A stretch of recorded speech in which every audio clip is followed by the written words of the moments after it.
हक और बातिल, हक का मतलब ही तब समझ आएगा जब बातिल की समझ बूझ होगी, बातिल की मार्फत होगी।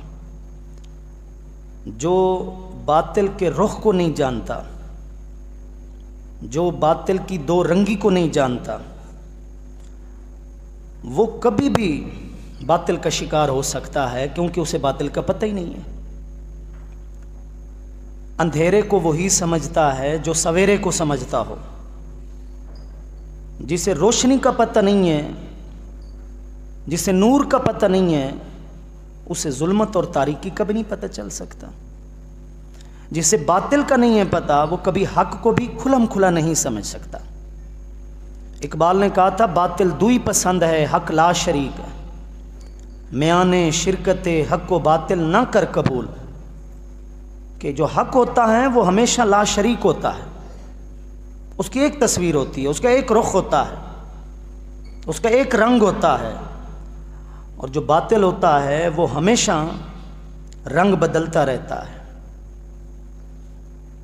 और कभी भी वो फैसला कबूल नहीं करना जो हक और बातिल के दरमियान हो, नहीं, सिर्फ और सिर्फ हक को कबूल करना है। कलमा तय्यबा जब हम पढ़ते हैं तो दरअसल हम इसी बात का इजहार कर रहे होते हैं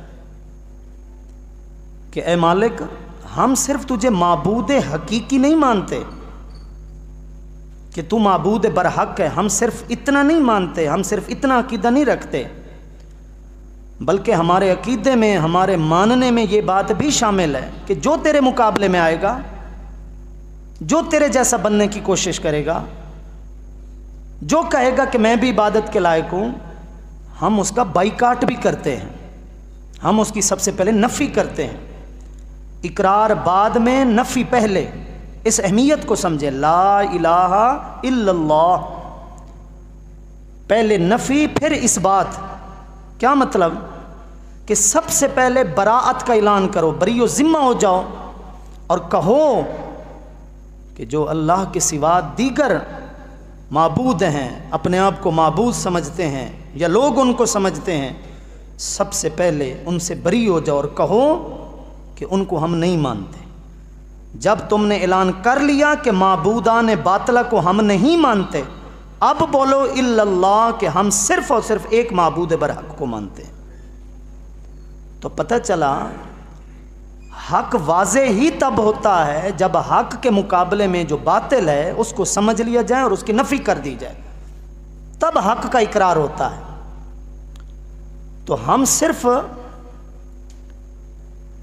इतना नहीं मानते कि हमने अल्लाह के महबूब का कलमा पढ़ लिया है, हम दायरे इस्लाम में दाखिल हो गए हैं, हम मोमिन हो गए हैं, हम मुसलमान हो गए हैं, बल्कि हमारा ईमान तब मुकम्मल होगा जब हम साथ साथ ये भी इकरार करें कि जैसे हम आप अलैहिस्सलातु वस्सलाम को अल्लाह का नबी मानते हैं और नबी बरहक, रसूल बरहक मानते हैं, इसी तरह हम अल्लाह का आखिरी नबी मानते हैं और आखिरी रसूल मानते हैं।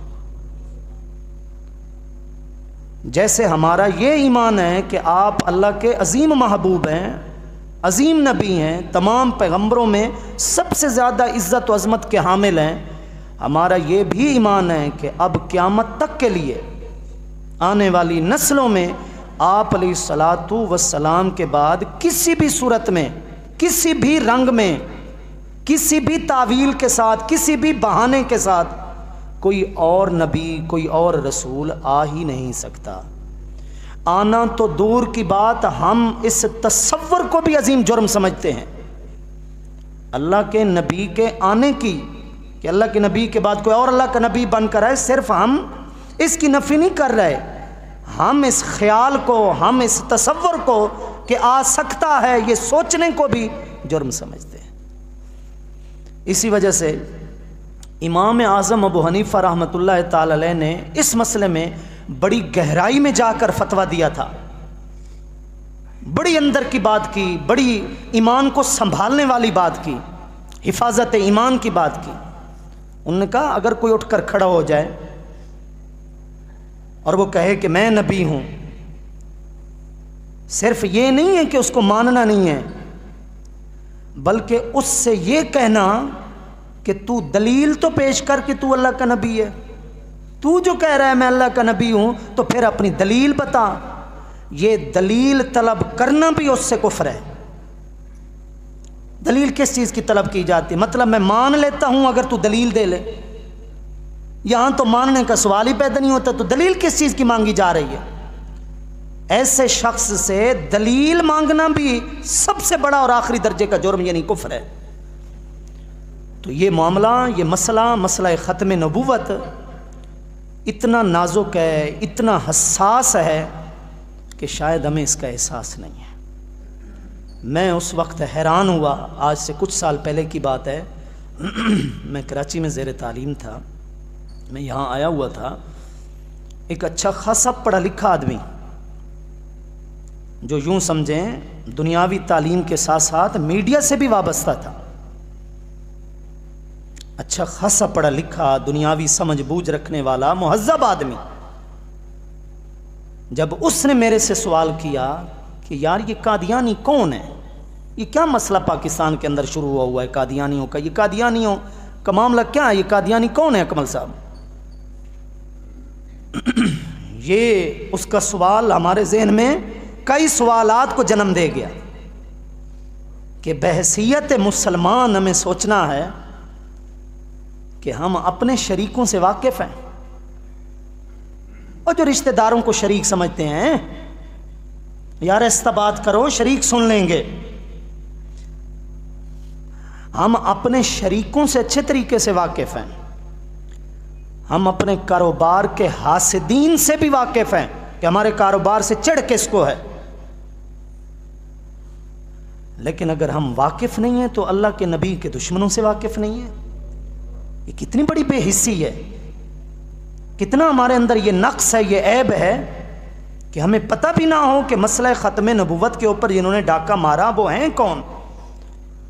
चलो बहुत ज़्यादा मुताला नहीं तो मोटी मोटी मालूमात तो होनी चाहिए कि हमारी इस सरज़मीन पर, मुल्क पाकिस्तान के अंदर कौन लोग हैं, किस नाम से जाने पहचाने जाते हैं जो हमारे नबी को आखिरी नबी नहीं मानते, बल्कि वो अपने किसी शख्स को अल्लाह का आखिरी नबी माने हुए हैं। तो ये दरअसल इस चीज़ का वाज़े और खुलम खुला इजहार है कि हम दीन को अपने मफादात में समझना चाहते हैं। जो नस्ल दर नस्ल मसाइल चले आ रहे हैं कि नमाजें 5 हैं, जनाब हज भी हिस्सा है, ज़कात भी इस्लाम के अरकान में से एक रुकन है, बस वो रट्टी रटाई बातों से तो हम वाकिफ़ हैं, लेकिन हम दीन की नज़ाकत से वाकिफ़ नहीं है कि दीन किस चीज़ का नाम है। दीन तो आप अलैहिस्सलातु वस्सलाम की इज़्ज़त व नामूस का नाम है। ख़ानदान के किसी बड़े सरबराह की इज़्ज़त पर हर्फ आए तो हम कहते हैं ख़ानदान पर हर्फ आया जनाब, पूरी बिरादरी जमा हो जाती है। तो उस दीन में फिर क्या बचेगा जिसके कलमा पढ़ लेने का नाम दीन है? अगर उसकी निस्बत में, उसके ताल्लुक़ में अगर कमज़ोरी आ गई तो बताइए फिर दीन किस चीज़ का नाम है? दीन में तो आप अलैहिस्सलातु वस्सलाम की हैसियत उस हैसियत से भी बुलंद है जो शायर मशरिक़ ने बयान की, जो डॉक्टर इकबाल ने बयान की। क्योंकि जिसने आप अलैहिस्सलातु वस्सलाम की हैसियत, शान, इज़्ज़त, अज़मत बयान की, उसने तो अपना ज़ोर लगाया, अपने तख़य्युलात का ज़ोर लगाया, अपने अल्फाज का ज़ोर लगाया, लेकिन सरकार की इज़्ज़त व अज़मत तो उससे भी कहीं ज़्यादा बुलंद है। लेकिन इकबाल ने हमें समझाया कि दीन के अंदर आप अलैहिस्सलातु वस्सलाम की हैसियत है क्या? बमुस्तफ़ा बरसां ख़ेशरा के दीन हमा उस्त, अगर बऊ न रसीदी तमाम बूला बीस्त। फरमाया अपने आप को मुस्तफ़ा के कदमों तक पहुँचा दे कि सारे का सारा दीन हुजूर की ज़ात है। अगर वहाँ तक ना पहुँचा तो पीछे अबू लहब बचता है, दीन नहीं बचता। ये मफ़हूम है। तो ख़त्म नबूवत तो यूँ समझें मसला नबूवत की जड़ है। एक है हमें पता हो कि नबी किसको कहते हैं, फिर हमें यह भी पता होना ज़रूरी है कि जिस हस्ती का हमने कलमा पढ़ा है उसके बाद कोई और नबी नहीं आ सकता। जैसे हुजूर की मार्फत ज़रूरी है, ऐसे हुजूर के ख़ातमुन नबीयीन होने की भी मार्फत ज़रूरी है। तो 7 सितंबर का जो रोज़ गुज़रा इस हफ्ते के अंदर, ये दरअसल ये उस भूले हुए सबक की याद दहानी है। भूलना तो नहीं चाहिए लेकिन हम भूल जाते हैं। गफलत तो इस दिन से नहीं होनी चाहिए लेकिन हम गाफिल हो जाते हैं। तो यौम तहफ़्फ़ुज़ ख़त्म नबुव्वत के उन्वान से जो ये दिन मनाया गया, ये अलग बात है कि हुकूमत ने भरपूर कोशिश की कि जो तकाज़े थे मनाने के उसके आगे आड़ बने, दरारें खड़ी करे, दीवारें बनाए, दरारें डाले, पूरी उसने कोशिश की। लेकिन फिर भी आप अलैहिस्सलातु वस्सलाम की चाहत व मोहब्बत रखने वाले, अक़ीदा ख़त्म नबूवत को दिलो जान से ज़्यादा अज़ीज़ और प्यारा समझने वाले, अपने ईमान की असास और बुनियाद समझने वालों ने अपनी अपनी इस्तिताअत के मुताबिक इसका इजहार ज़रूर किया। आज से 47 साल कबल, कितना जनाब, 47 साल कबल 21-22 साल जिद्दोजहद, इस्तिकामत और साबित कदमी के साथ जो जिद्दोजहद थी, मालो जान की कुर्बानियाँ देने के साथ साथ जो जिद्दोजहद थी, वो आज से 47 साल कबल 7 सितंबर 1974 तकरीबन 4:35 पर अल्लाह की रहमत और कुदरत से रंग लेकर आई। जब वज़ीर आज़म ज़ुल्फ़िकार अली भुट्टो ने आखिर में सिग्नेचर किए, साइन किए और पूरी मुस्लिम कौम की तर्जमानी करते हुए ये ऐलान हुआ कि वो लोग जो अपने आप को नबी कहना शुरू कर रहे हैं, मान रहे हैं, मिर्ज़ा ग़ुलाम अहमद कादियानी, अहमद नाम लेने को भी दिल नहीं करता, बस मिर्ज़ा कादियानी समझें, उसके जो पैरोकार हैं और उसको जो नबी समझे हुए हैं, वो गैर मुस्लिम अक़लियत की शक्ल में अब इस पाकिस्तान के बाशिंदे होंगे बहैसियत मुसलमान। ये रियासत पाकिस्तान उन्हें कबूल नहीं करेगी। न वो अपने मामलात की तबलीग कर सकते हैं, न वो अजानें दे सकते हैं, न अपने आप को मुसलमान कहलवा सकते हैं। आप सोचिए, अगर ऐसा ना होता तो उनकी मस्जिदें होती, उनके मामलात होते सारे के सारे इबादत के, और हमारे वो भोले लोग जो इन चीज़ों को अहमियत नहीं देते, वो उनकी सफ़ों में शरीक होते। तो मुल्क की सतह पर ये दीनी मसला तो हमारा पहले से ही था अल्हम्दुलिल्लाह, लेकिन मुल्क की सतह पर आईने पाकिस्तान की रूह से ये तारीख़ बड़ी अजीम तारीख़ थी कि जब इस चीज़ का ऐलान हुआ कि ये मामला कोई मजहबी मामला नहीं है, मजहबी जमातों का मामला नहीं है, ये हर कलमा गो मुसलमान का ये मामला है कि वो अल्लाह के नबी को आखिरी नबी समझता है। जो किसी और को आखिरी नबी कहेगा किसी भी सूरत में, वो मुसलमान कभी नहीं हो सकता। हमारे पाकिस्तान का आइन उसे कभी भी मुसलमान होने को कबूल नहीं करेगा। ये एक बहुत बड़ा एजाज़ था, जो खुलूस था हमारे उलमा का, मुखलिस मुसलमानों का, मुखलिस अवाम का, कि जिन्होंने मिलकर इस मामले को बखूबी, एक तवील जंग में कह रहा हूँ, 22 साल जिद्दोजहद को यार कम नहीं है। 6 महीने के बाद बंदे की बस हो जाती है, जितना भी कोई इस्तिकामत और साबित कदमी वाला बंदा हो ना, 6 महीनों के बाद बंदे की बस हो जाती है। 6 महीने भी मैं बड़े यूँ समझे मुबालगे के साथ शायद बोल रहा हूँ, लेकिन 22 साल जिद्दोजहद, 1952 से ये सिलसिला शुरू हुआ और 1974 तक मुसलसल ये सिलसिला रहा। और सलाम सलाम उन हजरात की अज़मत को जिन्होंने अपने तमाम तर मफादात को ख़त्म करके, अपने मालो मता की कुर्बानी देकर, अपनी तरक्कियाँ, अपने फ़वायद को छोड़कर बस ठान ली कि हमारा अब मरना, जीना, ओढ़ना, बिछोना, जागना, सोना, अगर ये सब कुछ होगा तो अब तहफ़्फ़ुज़ ख़त्म नबूवत के लिए होगा। सलाम उनकी अज़मत को। और इस चीज़ का ज़रा वसीउ ज़रफ़ी से इज़हार करना चाहिए, ये मामला कोई एक मजहबी जमात का नहीं था और ना ही एक जमात से ये काम अपने अंजाम को पहुंच सकता था। खवास ने भी हिस्सा लिया, अवाम ने भी हिस्सा लिया, मजहबी जमातों ने भी हिस्सा लिया, सियासी जमातों ने भी हिस्सा लिया। नवाबजादा नसरुल्लाह खान जैसा सियासी बंदा वो भी इसमें पेश था। और शाह अमन नूरानी सिद्दीकी रहमतुल्लाह ताला अलैह अपनी तकरीर में ये बयान फरमाया करते थे कि मैं जब खान अब्दुल वली खान के पास गया और मैंने कहा कि जनाब इस पेपर के ऊपर साइन कीजिए कि आप भी कौमी असम्बली के मेंबर भी हैं और एक बहुत बड़ी जमात के इस वक्त बानी भी हैं, तो खान अब्दुल वली खान मुझे कहने लगा कि मैं मजहबी मामलात में नहीं आता। और ये बात जो उसकी तारीख से लोग वाकिफ़ हैं, सियासी सतह पर मुताला करते रहते हैं, वो सब जानते भी हैं वो किस मिजाज का बंदा था। तो उसने कहा यार मैं मजहबी मामलात में नहीं आता। शाह नूरानी सिद्दीकी रहमतुल्लाह ताला अलैह फरमाते हैं मैंने इतना कहा कि मुसलमान हो, उसने कहा अल्हम्दुलिल्लाह मुसलमान हूँ। फिर मैंने कहा कि अल्लाह के नबी को आखिरी नबी मानते हो, तो उसने कहा बिल्कुल आखिरी नबी मानता हूँ। तो शाह नूरानी सिद्दीकी रहमतुल्लाह ताला फरमाने लगे कि मैंने उससे कहा कि फिर कोई और मामला है ही नहीं, इस पेपर में भी यही कुछ लिखा हुआ है कि हमारे नबी अल्लाह के आखिरी नबी। उसने साइन कर दी। लोग हैरान हुए शाह नूरानी सिद्दीकी लरामा से कि कैसे कैसे सेकुलर लोगों से साइन करवाए और उनको एतमाद में लिया और मिसालें दे देकर उनको कायल किया, मायल किया और उनको समझाया कि ये कोई दाढ़ी वालों का मसला नहीं है, ये कोई मस्जिद मदरसे वालों का मसला नहीं है, ये कोई मिंबर और मेहराब वालों का मसला नहीं है, ये हर उस शख्स का मसला है जो कलमा पढ़कर दायरा इस्लाम के अंदर दाखिल हुआ है।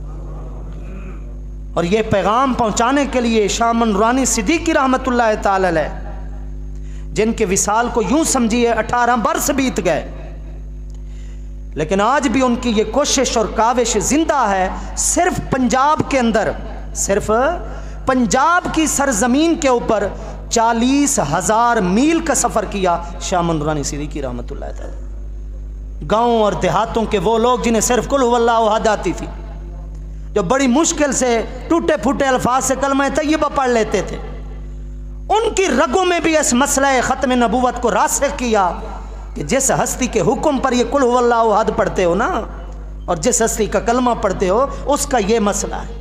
तब ये हिमायत, तब ये कुव्वत अपने उरूज को पहुंची। वरना ये तो यूं समझे मसला तो बर्रे सगीर पाक को इनकी तकसीम से भी पहले का था, पाकिस्तान बनने से भी पहले का था। 19वीं सदी के आखिर में, 20वीं सदी के आगाज़ में इस फितने ने सिर उठाया। वो जो मिर्ज़ा ग़ुलाम कादियानी था वो तो 1908 में अपने अंजाम को पहुंचा। आप देखें जब वो खुद 1908 में मरा है, उसकी फैलाई हुई जो एक बगावत थी वो कितनी ज़ोर शोर की थी कि 1974 में जाकर ये मसला हल हुआ। पाकिस्तान बनने के बाद भी इतने सालों बाद जाकर मसला ही हल हुआ। आप खुद सोच सकते हैं तो कितनी मुनज़्ज़म एक साजिश थी, लेकिन डट कर उन हज़रात ने मुकाबला किया। अल्लामा अब्दुल सत्तार खान नियाज़ी रहमतुल्लाह ताला अलैह बड़े दबंग अंदाज में फरमाया करते थे, जब उनसे कोई पूछता ना कि आपकी उम्र कितनी है, वो कहते थे 9 दिन 9 रातें, 9 दिन 9 रातें। लोग हैरान होते थे कि दाढ़ी आपकी सफ़ेद है माशाल्लाह, बाल सफ़ेद हो गए, ये कौन सा अंदाज़ है 9 दिन 9 रातें। फरमाया हुजूर की ख़त्म नबूवत के मसले में इतने दिन जेल में रहा हूँ, और जितने दिन हुजूर की इज्जत के लिए जेल में रहा हूँ, ज़िंदगी समझते ही वही हूँ, और तो कोई ज़िंदगी नहीं है। मैंने एक शेर लिखा था कि ढंग का कोई एक आध काम हो जाए, भले फिर ज़िंदगी तमाम हो जाए।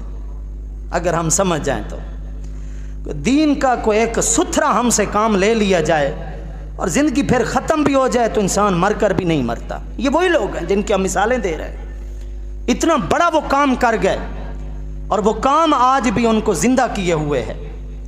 तो ये वो लोग थे जिन्होंने अपनी ज़िंदगियां वक्फ कर दी। ये हमारे मोहसिन हैं। जो कौमें अपने मोहसिनों को भूल जाती हैं, तारीख़ ख़ुद उन्हें भुला देती है। तारीख़ के औराक में उनका नामो निशान नहीं रहता जो अपने मोहसिन को भूल जाते हैं। रुपया, पैसा, सबसे ज़्यादा जिस चीज़ का इस्तेमाल होता है, हर मुल्क की करेंसी के ऊपर मुल्क बनाने में जिसका किरदार होता है उसकी तस्वीर क्यों लगी हुई होती है? जैसे हमारे यहाँ कायदे आज़म की, बताइए, हर मुल्क की करेंसी में मुल्क बनाने में जिसका सबसे ज़्यादा किरदार होता है उसकी तस्वीर लगाते क्यों हैं? कि सबसे ज़्यादा तुम्हारे हाथ में इस चीज़ ने इस्तेमाल होना है। ये तस्वीर वाला, इसको कभी भूलना नहीं है।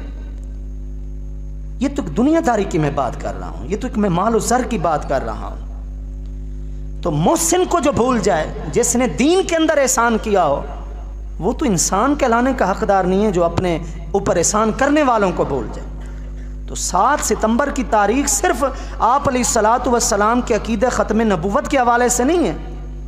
मैं तो कह रहा हूँ ये कादियानी ना भी बनता, अपने आप को नबी ना भी कहलवाता, हमारा ख़त्म नबुव्वत वाला अकीदा तो अल्हम्दुलिल्लाह पहले से था, शुरू से था, क़यामत तक के लिए हमारी नस्लों में इंशाअल्लाह रासिख़ रहेगा।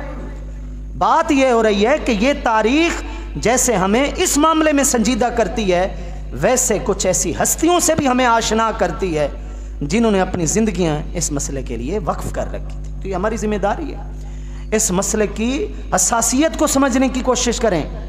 आप यकीन करें, ये 1974 के बाद अगर ये लोग कादियानी लोग खामोश हो जाते, दब जाते, घर में बैठ जाते, मर खप जाते, तो भी और बात थी। लेकिन हम जो मिंबरों पर, हमारे उलमा जो अपने खुतबों में हर साल इस मौजू को लिए हुए हैं, किस लिए हैं?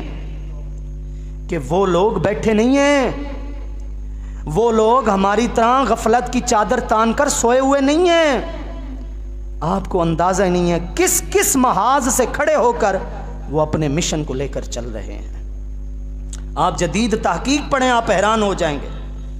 वो चनियोट का ज़िला हो, वो जनाब नारोवाल के अंदर इलाका हो, आए रोज़ उनकी तादाद बढ़ती जा रही है, उनकी तादाद बढ़ती जा रही। और ये वो तादाद है जो खुलम खुला कहते हैं कि मुसलमानों के नबी को हम आखिरी नबी नहीं मानते, हम तो मिर्ज़ा कादियानी को आखिरी नबी मानते। ये वो लोग हैं जो खुलम खुला कहते हैं, लेकिन ना जाने उनकी तादाद कितनी है जिन्होंने अभी अपने आप को छुपाया हुआ है कि हम कादियानी या अहमदी नहीं हैं। वो अपने आप को मुसलमान होने के तौर पर जाहिर कर रहे हैं। इस चीज़ की खातिर कि आप बेदार हों, आपको इस मसले से आगाही हो, इसलिए इन मसलों को लाया जाता है। वरना मैं हाथ खड़ा कराने की क्या ज़रूरत है, अल्लाह माफ़ करें। एक सादा सा मुसलमान जो कभी मस्जिद में भी ना आया हो, आप उसके पास चले जाएं, वो भी कहेगा जिसके हस्ती का मैंने कलमा पढ़ा है वो अल्लाह का आखिरी नबी है। ये तो उसकी फितरत का हिस्सा है, ये अकीदा, ये तो उसकी तबीयत में रचा बसा हुआ है ये अकीदा। जो मुसलमान है उसको पता है इस चीज़ का।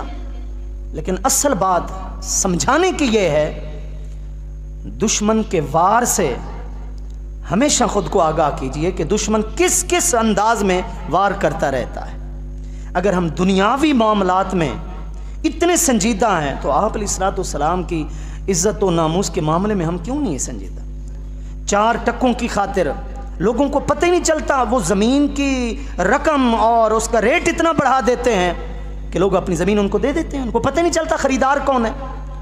इस तरह वो सिर्फ इफरादी तादाद नहीं बढ़ा रहे, बल्कि वो एक ज़मीनी रकबा भी अपना बढ़ाए जा रहे हैं। और हमारे वहम गुमान में भी नहीं है शायद कि वो गैर मुल्कों में बैठकर उनकी हमदर्दियाँ लेकर हमारे मुल्क में अंदर ही अंदर वो अपनी तबलीग कितनी कर रहे हैं। दौरे तालिब इल्मी में मेरा वास्ता पड़ा एक शख्स से, आलिम कोर्स का कोई शायद 4था-5वां दर्जा होगा। एक जगह अखबार पढ़ने के लिए हम छुट्टी में आया करते थे, छुट्टी के वक्त में, तो वहाँ पर एक शख्स का कारोबार था ईंटों का। दरअसल वो कादियानी था लेकिन किसी को नहीं पता था। तो मिठास उसकी ज़बान की इतनी थी, चेहरे पे सजी मुस्कुराहट ऐसी थी कि संजीदा से संजीदा आदमी भी जनाब उसकी तरफ माइल हो जाता। हम तो तालिब इल्म थे। वो बड़े एक प्यार और मोहब्बत भरे अंदाज में उसने करीब किया, बातचीत होती रही, पूछता बेटा आप तालिब इल्म हो, किसी चीज़ की ज़रूरत ये वो, इस तरह। हमने तो कहा तो बड़ा अच्छा बंदा है भाई। और एक मरतबा उसने मुझे कहा कि आप कुरान के हाफिज़ भी हो। मैंने कहा अल्हम्दुलिल्लाह मैं हाफिज़ हूँ। तो उसने कहा वमा मुहम्मदुन इल्ला रसूल कद खलत मिन क़ब्लिहि रुसुल। इसका यार मतलब तो बताओ। इज़ क़ाल अल्लाहु या ईसा इन्नी मुतवफ़्फ़ीका, इसका तो तर्जुमा सुनाओ। यूँ समझे मुझे, मैं बड़ा अजीब हैरत में मुब्तला था कि ये आयतें कैसे पढ़ रहा है, इसके तो मुंह पे दाढ़ी नहीं है, इसका मतलब है ये इन चीज़ों से भी वाकिफ़ है। बात बढ़ती बढ़ती बिलाखिर उसने समझाया कि हज़रत ईसा अलैहिस्सलाम के बारे में मशहूर है कि वो तो 4थे आसमान पर ज़िंदा उठा लिए गए हैं। वो उठा नहीं लिए गए, ये ऐसे गलत मशहूर है, वो फौत हो चुके हैं। उसने कहा हदीस भी पढ़ दी। ये तो बाद में राज खुला, जो दूसरा जो एक आदमी था उसके पास उठता बैठता था, उसने बताया कि बेटा ये तो कादियानी है। और जब मैंने अगले दिन उसको आकर कहा कि तुम कादियानी हो, तो उसने कहा, किसने कहा? ला इलाहा इल्लल्लाह मुहम्मदुर रसूलुल्लाह। फौरन उसने कलमा पढ़ा। अरे भाई, कहने को वो ये भी कह देते हैं कि हम तो अल्लाह के नबी को आखिरी नबी मानते हैं, जैसे तुम मानते हो। कि बंदा हैरत में मुब्तला हो जाता है कि यार ये फिर काफिर कैसे हैं? कलमा भी यही पढ़ रहे हैं, कुरान भी यही पढ़ रहे हैं, नमाज का तरीका उनको वही है जो आम मुसलमानों का है। आप जैसा सादा आदमी कैसे कह सकता है कि नमाजें पढ़ने वाला, कलमा पढ़ने वाला, कुरान पढ़ने वाला, यार तुम उसको काफिर कैसे कह रहे हो? वो तो काफिर कहने वाले की खैर नहीं है। लेकिन अंदर की बात यह है, लाख नमाजें कोई पढ़े, इबादत गुजार हो, अल्लाह के नबी को अगर वो आखिरी नबी नहीं मानता तो उसका ईमान किस चीज़ का है? ये राज तो बहुत बाद में आकर खुलेगा कि उसका अकीदा क्या है। इसलिए सिर्फ हक की मार्फत नहीं समझें। जो अल्फाज मैंने शुरू में कहे तमीद में, बातिल की पहचान भी ज़रूरी है। ला इलाहा इल्लल्लाह का मतलब सिर्फ ये नहीं है कि अल्लाह माबूद हकीकी है, अल्लाह इबादत के लायक है, वो तो है अल्हम्दुलिल्लाह। ये जुमला, ये कलमात हमारी ज़बान से निकलवाए गए कि कहो यूं कि हम अल्लाह को माबूद हकीकी मानते हैं, साथ साथ जो अल्लाह के साथ कोई और अपने आप को माबूद कहता है, ये भी इज़हार करो कि हमारा उससे खुलम खुला बाइकाट है, हम उसकी नफ़ी कर रहे हैं, हम उसको नहीं मानते। इस अंदाज को समझें। दो चीज़ों को लेकर चलें, हक का इकरार ज़रूरी है, बातिल का इनकार ज़रूरी है।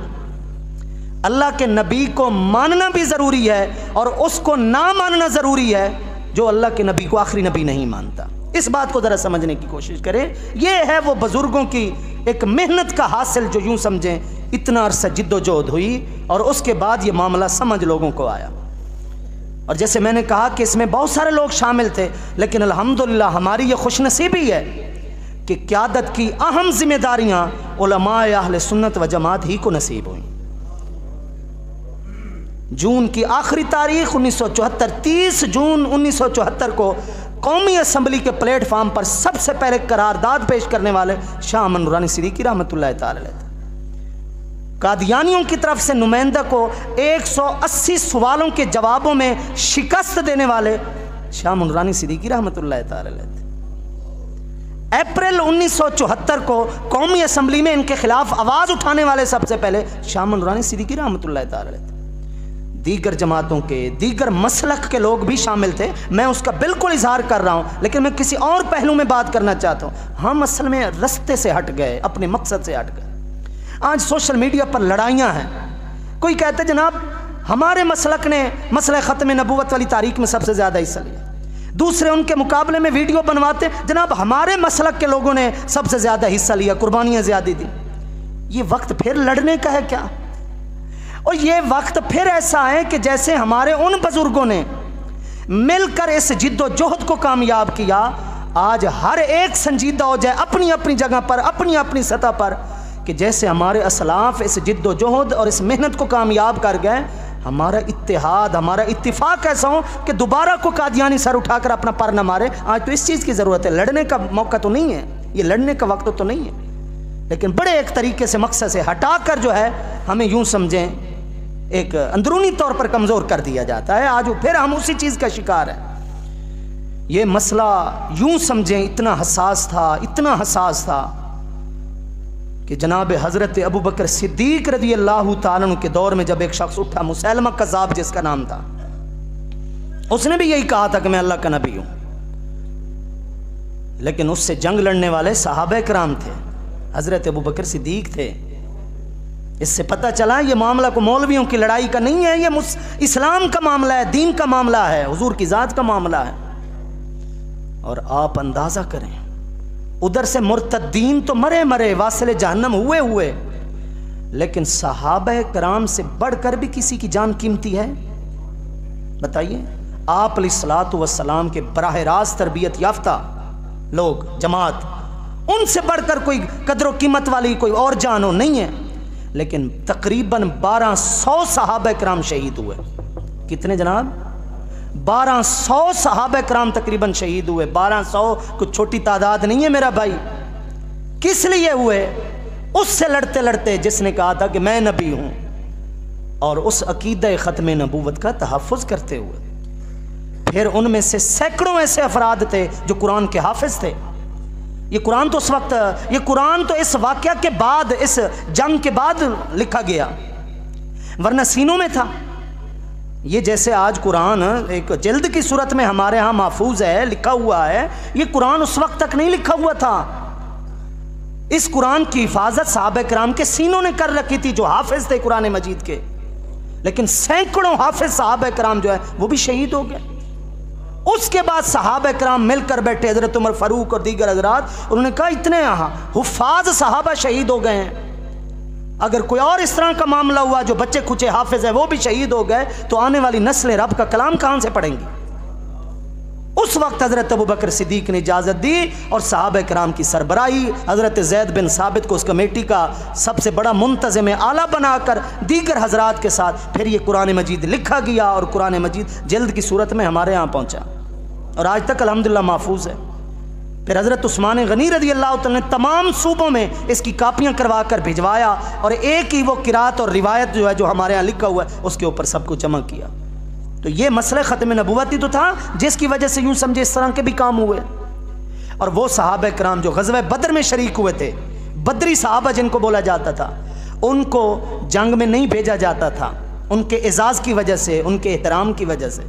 दीगर लोगों को भेजा जाता था, बदरी सहाबा को घरों में बिठा कर वजीफ़ा दिया जाता था उनकी इज़्ज़त और अज़मत की वजह से। लेकिन मसला ख़त्म नबूवत जब आया तो बदरी सहाबा भी फिर घर से बाहर निकले, बदरी सहाबा भी फिर घर से बाहर निकले हैं कि इज्जत और एहतराम है इसी एक मसले के अंदर, इसलिए वो बाहर निकले। तो दोस्तान मोहतरम, ये अकीदा ख़त्म नबूवत एक है, अकीदा नबूवत कि हमने अल्लाह के नबी को नबी मानना है, और इसके साथ साथ इसी ईमान का हिस्सा है कि हमने अल्लाह के नबी को आखिरी नबी मानना है। इस बात को समझने की कोशिश करें। वमा अर्सलनाका इल्ला रहमतल लिल आलमीन, बात ही ख़त्म हो गई। जब अल्लाह ने तमाम जहानों के लिए रहमत बनाकर भेजा, जहान बाकी है, हुजूर की रहमत बाकी है। न जहान ख़त्म हुआ, न हुजूर की रहमत ख़त्म हुई, न हुजूर की रहमत ख़त्म हुई, न हुजूर की नबूवत ख़त्म हुई। क़यामत तक के लिए ये सिलसिला जारी है। कुरान मजीद की 25वीं सूरत सूरह फुरकान शुरू हो रही है। तबारकल्लज़ी नज़्ज़ल फुरकान अला अब्दी लियकूना लिल आलमीन नज़ीरा। फरमाया हबीब, ये किताब हमने आपको इसलिए दी ताकि आप तमाम जहानों के लिए रसूल बनकर मेरा पैगाम उन तक पहुँचाएँ। तो तमाम जहानों के लिए आप नज़ीर, बशीर, नबी और रसूल बनकर आए। कुरान मजीद की 100 से ज़्यादा ऐसी आयतें हैं जिनके अंदर अकीदे ख़त्म नबूवत को बयान किया गया। ज़ख़ीरा अहादीस में 200 से ज़्यादा ऐसी अहादीस हैं जिनमें अकीदे ख़त्म नबूवत को बयान किया गया। 5-5, 6-6 घंटे हमारे उलमा ने मुनाजरे किए और तब जाकर उनको समझ आई और उनको शिकस्त मिली कि ये हमारा अकीदा झूठा अकीदा है। अकीदा ख़त्म नबूवत अल्लाह के महबूब को आखिरी नबी मानने का ही सच्चा अकीदा है। शाह नूरानी सिद्दीकी रहमतुल्लाह तआला की कोशिश से 400 कादियानियों ने तौबा की। कितनी जनाब? 400 कादियानियों ने तौबा करके दोबारा वो मुसलमान हुए कि हम अल्लाह के नबी ही को आखिरी नबी मानते हैं। तो ये सिलसिला इस तरह एक फैला दिया गया, कुरान पढ़कर, हदीसें पढ़कर। एक आम आदमी कैसे समझ सकता है भाई कुरान का मतलब क्या है, हदीस का मतलब क्या है? लेकिन वो इस तरफ जाए ही नहीं। उससे पहले उसके दिमाग में एक ही उसूल हो, एक ही ज़ाब्ता रासिख हो जिस पर वो कोई रियायत कबूल न करे, जिस पर वो किसी किस्म का कोई समझौता न करे। वो उसूल क्या है, वो ज़ाब्ता क्या है कि भाई हमें किसी और चीज़ का नहीं है पता, हमें तर्जमे नहीं आते, हमें अरबी नहीं आती, कुछ भी नहीं आता। हम सादे से लोग हैं, देहाती लोग हैं, सराइकी लोग हैं, पंजाबी लोग हैं, हमें तो अरबी ज़बान का नहीं है पता। हमें ये ज़रूर पता है कि हम अल्लाह के नबी को आखिरी नबी मानते हैं। बस इतनी सी बात है। हमारी सादगी से कोई नाजायज़ फ़ायदा ना उठाए। जो बात करनी है कोई और बात करो, ये तो बात करने की नहीं है, क्योंकि हमारी रग रग में ये बात रची बसी हुई है कि हम अल्लाह के नबी को आखिरी नबी मानते हैं। सीधी सी एक बात, इस पर कैसी बात? तो इसलिए नबी करीम सल्लल्लाहु ताला अलैहि वसल्लम के बाद कोई ऐसा है ही नहीं जो तख्ते नबूवत के ऊपर सज सके, और कोई ऐसा है ही नहीं जिसके सर पर ताजे ख़त्मे नबूवत सजाया जा सके। हुजूर के बाद कोई ऐसा है ही नहीं। हर चीज़ की एक तकमील है, इंसान की एक तकमील है। दरख्तों को देखें, पौधों को देखें, हर चीज़ अपने नुक्ता उरूज पर पहुँच कर रुक जाती है। दर्जी के पास जो हमारी नाप होगी बचपन से बढ़ती आई, हम भी बढ़ते आए, लेकिन 30, 33, 35 वर्ष में आकर हमारा कद काठ जब रुका तो वो नाप भी रुक गई। हर चीज़ अपने उरूज तक पहुंचकर रुक जाती है। जनाब हज़रत आदम अलैहिस्सलाम से शरीयत का इर्तिकाई सफ़र, आगे चलने वाला सफ़र शुरू हुआ और मेरे आका की ज़ात पर आकर ख़त्म हो गया। अल-यौमा अकमलतु लकुम दीनकुम व अतममतु अलैकुम निअमती। रब ने ऐलान कर दिया, ए हबीब तुम्हारा दीन मुकम्मल हो चुका। जब दीन मुकम्मल हो चुका, जब हिदायत मुकम्मल हो चुकी, अब क्यों कोई और आए और वो हमें आकर को नई हिदायत दे। हिदायत वही आखिरी थी जो अल्लाह के नबी लेकर है। अल्लाह की बारगाह तक बंदे का पहुँचने का रास्ता भी सिर्फ वही जो रास्ता हुजूर ने बताया। मैं आखिरी बात अर्ज़ करूं, हज़रत जुनैद बगदादी रहमतुल्लाह तआला जो सिर्फ पढ़ने वाले नहीं थे, पढ़े हुए को परखने वाले भी थे, सिर्फ जानने वाले नहीं थे, जाने हुए को मार्फत के साथ कश्फ के ज़रिए देखने वाले भी थे। जुनैद बगदादी रहमतुल्लाह तआला बड़े सादे अंदाज में हमें समझा गए, अत्तुरुकु कुल्लुहा मसदूदतुन अलल खल्क़ इल्ला अला मन इक्तफ़ा आसार रसूलिल्लाह सल्लल्लाहु तआला अलैहि वसल्लम। ऐ लोगो, अल्लाह की बारगाह तक पहुँचने वाले सारे रास्ते बंद हैं, सारे रास्ते। हाँ, आप किसी बड़े सफ़र पे जा रहे हैं और आपको पहले बता दिया जाए सिर्फ एक सफ़र खुला है, जाना है तो उधर से जाए, बाकी सारे आगे बंद हैं। जनाब हज़रत जुनैद बगदादी ने फरमाया, अल्लाह की बारगाह तक पहुँचने वाले सब रास्ते बंद कर दिए गए, रास्ता एक ही खुला है जो क़यामत तक खुला रहेगा। वो रास्ता वो है जिस पर मेरे हुजूर के नक्श कदम लगे।